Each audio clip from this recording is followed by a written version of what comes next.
EWS. It's the Overnight Underground Podcast.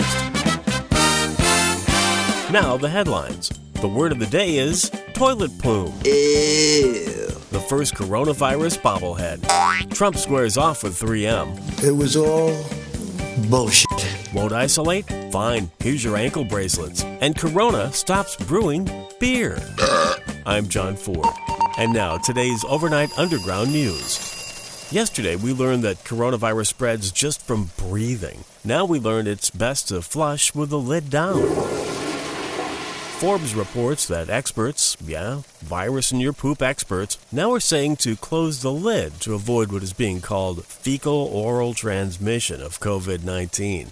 Sounds lovely. The disease, it seems, can be spread via aerosolized feces, which just so happens to be the name of my new Megadeth cover band. But if aerosolized feces just isn't graphic enough, the phenomenon is also known as toilet plume. I'm thinking toilet plume would be a great name for a new Giorgio Armani fragrance. And it smells like a cheap hooker.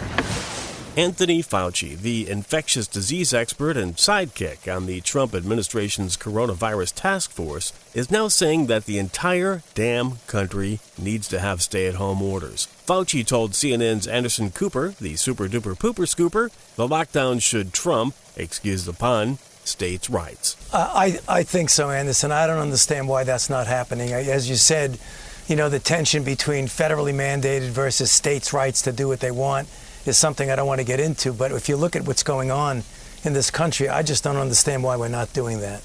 We really should be. Dr. Anthony Fauci on CNN. But the really big news regarding Dr. Fauci is that soon you'll be able to buy a Dr. Fauci bobblehead. Hey, baby, I'm going to use you as a sex toy. WTMJ reports that the National Bobblehead Hall of Fame Museum is featuring a Dr. Anthony Fauci bobblehead with a low price of just $25. It's a hunky-dory deal. $5 from your purchase will go to the American Hospital Association towards purchasing masks and other protective equipment for healthcare workers. I wonder if Amazon will give me one-day shipping on that. Are bobbleheads considered priority shipping items?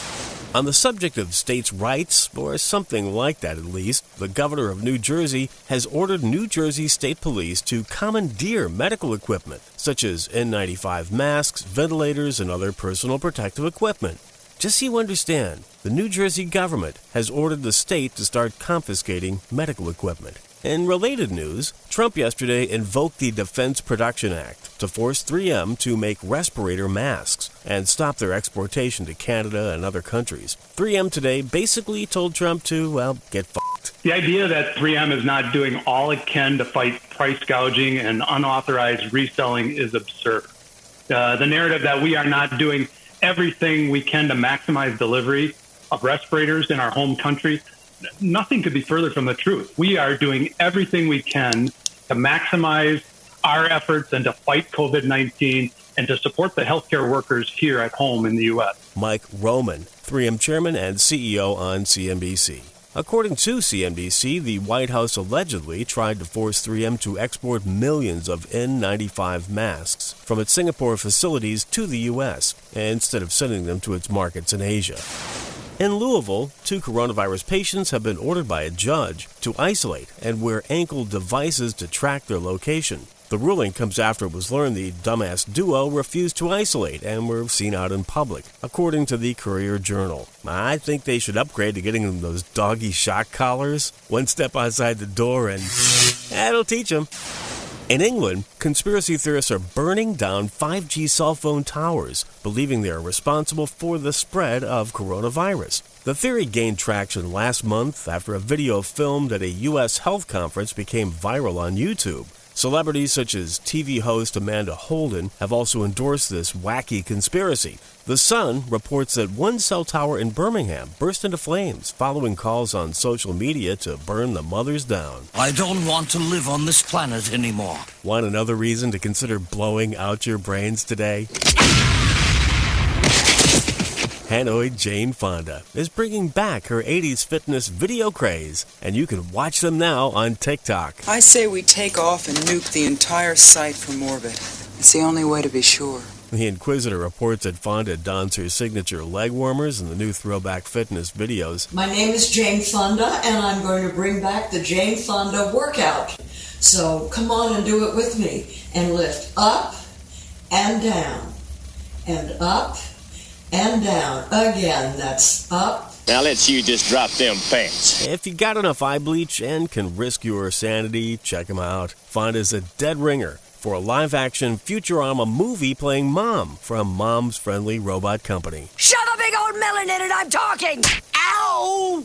You dribbling pukes! Well, now here's your irony of the day. Grupo Modelo, the company behind Corona Beer, has stopped brewing beer. According to NBC News, the company will temporarily stop brewing Corona and its other beer after its business activities were declared non-essential. Yeah, well, that's just like your opinion, man. The shutdown followed a government order hoping to curb the spread of coronavirus and the spread of that swill known as Corona beer. Some sad news today. Singer-songwriter Bill Withers has passed away. Withers wrote some iconic hits, including Ain't No Sunshine and Lean on Me. He was 81. I know. It appears he did not die from coronavirus. The government bureaucracy is going out of its way to make it harder for distilleries to make hand sanitizer. Reason is reporting that the FDA is creating roadblocks for distilleries trying to chip in during the COVID-19 crisis. Distilleries have been using their facilities to create hand sanitizer with their stocks of alcohol. But it seems the FDA is requiring the distilleries to add a denaturant, which is an additive meant to make the alcohol unpalatable if someone tries to drink it. But doing so would wreak havoc on the hardware used in the production lines at the distilleries. I'm from the government, and I'm here to help. So yeah, basically, the government wants them to put something toxic and or disgusting in the alcohol, so if kids try to drink it, they'll get sick or maybe even die. Seriously, there's no need to do that. The idiot kids are already eating Tide Pods, for God's sakes. N-E-W-S. A mostly correct and occasionally incomplete transcript and links to reference sources and articles of this Overnight Underground can be found at overnightunderground.com.